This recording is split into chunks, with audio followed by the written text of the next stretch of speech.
So yes, I finally took the leap into the next level of competition. I wanted to compete at that next level just to see kind of where I stacked up. The Northeast division of the Toyota series gave me that option to do so. Here we go, guys, right there. Great location next to a dumpster. Yeah. All right, here in Ohio, Lake Erie. Lake Erie, the series. Never fished Lake Erie. But that's fishing. Got to go to these places you never did. They changed it at the last minute. Didn't matter to us. We're going to Lake Erie. I think my mom's washed her butt, washed her face, washed all that, which is good. Didn't want to have to say anything. She was starting to smell. I got to get some of our banter on camera at one point because it's hilarious. And I signed up for the Northeast division, or the Northern division, based on my experience on the bodies of water. Now, COVID has basically messed everything up, and so I had to transition to a body of water, Lake Erie, that I've never been on before. You might say he's got an enlarged umdula oblongata. Not head. Oh, you had to get on my carpet and make it stink. Hey, look at that knot head. It's not a tumor. Yeah, it is. I mean, just days between when I was scheduled to depart, they switched this event from St. Lawrence to Lake Erie. This isn't the first time that I've gone into something being uncomfortable. I think as an angler, you always have to be pushing yourself. You don't want to be the guy that is sitting out in 15 feet of water or 20 feet or 30 feet, just shaking your head going, this is not how I fish. I don't fish like this. That's not going to get you to that next level. I'm pushing to get myself to that next level.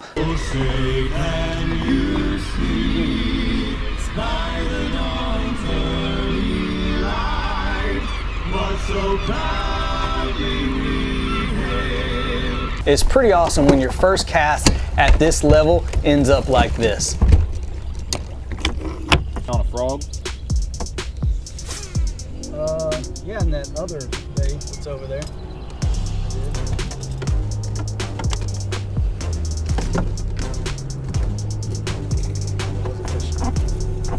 Dang, alright. Get out of your way so you can get him.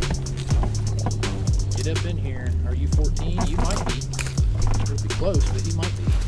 First cast of the day. Makes it. Yeah. How about that? Woo! First one, guys. And you need to be able to come to the stage with a limit, because in these multi-day events, it is most certainly not won on the first day, but it can absolutely be lost on the first day.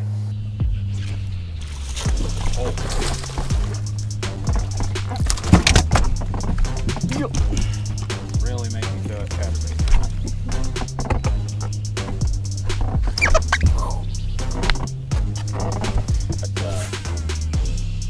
No, I'm like, oh great, now I don't know my freaking boater. I'm like, he ain't gonna call me.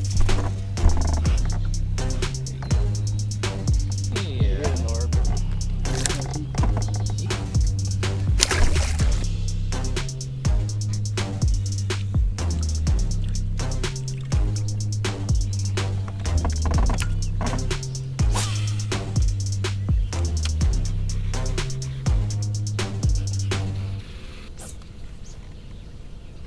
There you go.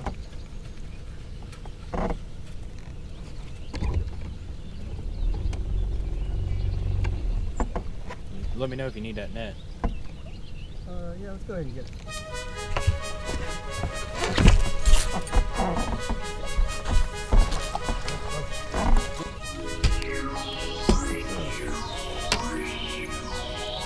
Fat little dude. Fish caught? Well, I got fish caught. Three in the box. And I think whether you're a boater or a co-angler, you need to keep that in mind. Always know that, you know what, that 8 pounds that you may have caught that first day is just the right amount of 8 pounds to get you into the lead the next day. I decided to run largemouth areas in the morning. That got me a really quick limit, very comfortable limit right off the bat. I knew I had 4 fish in before I ran to where I could pick up some bigger fish. This is what you signed up for, man. Lay him down. Yeah. So you see this about the third or so fourth fin out, and then you draw a line kind of straight to where this pectoral fin is, and then you come in at an angle You want me to do it? I'll do it. Yeah, you want to do it, because I've never done it. I don't.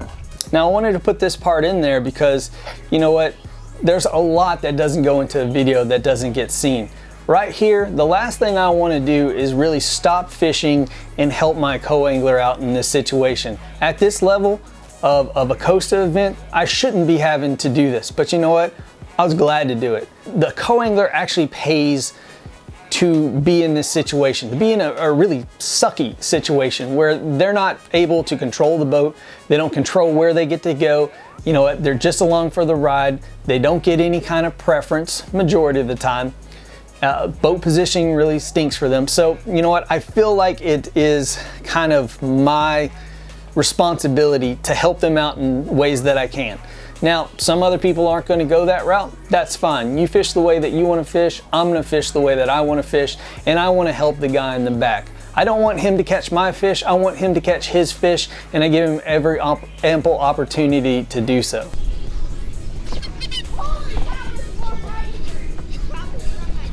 How is he going to keep the? Yes. I think so. Damn. Oh, yeah. You want the net? Yes.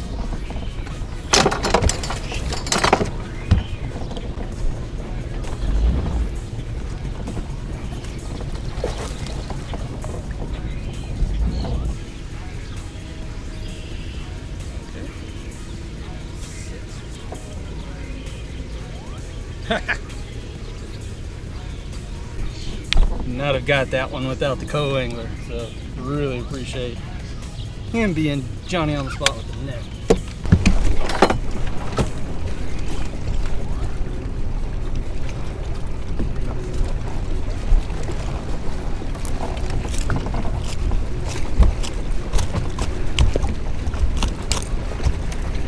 Oh, look at that.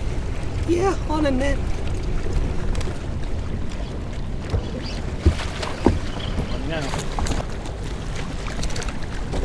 Checking. Yeah. Thank you again. That helped my confidence. I may not win, but boy, it made me feel better. Dude, So. no, I mean, you never know, dude. Because, like I said, you can't win it on the first day, but you sure as hell lose it if you don't have 5 in the box. Unlikely. And there's a lot of co-anglers that have probably blanked. Lots. A lot usually do. Woo! Got my co-angler on some fish over here. I don't know why I'm so happy about it, watching him do the jig show. I don't care. That's why I like the flip right there. I tell you, grass stuff. yeah. Having being able to find something like that to where people can get on it, to where we can both get limits. That's good. That's what I want. I will start there tomorrow. So what I want to convey to you in this, and the don't back up, don't back down mentality is really all about. It extends beyond just fishing. It extends to your life, to your work, to your kids, to your wife, to everything that you're doing, is to go at it the fullest, the most that you can, go all in, and just to look beyond the bounds of any of your failures. Because bass fishing is 99.9% failure. There's only one guy that wins every single tournament and a whole lot of other guys who don't win. Now they might cash checks, but they didn't win.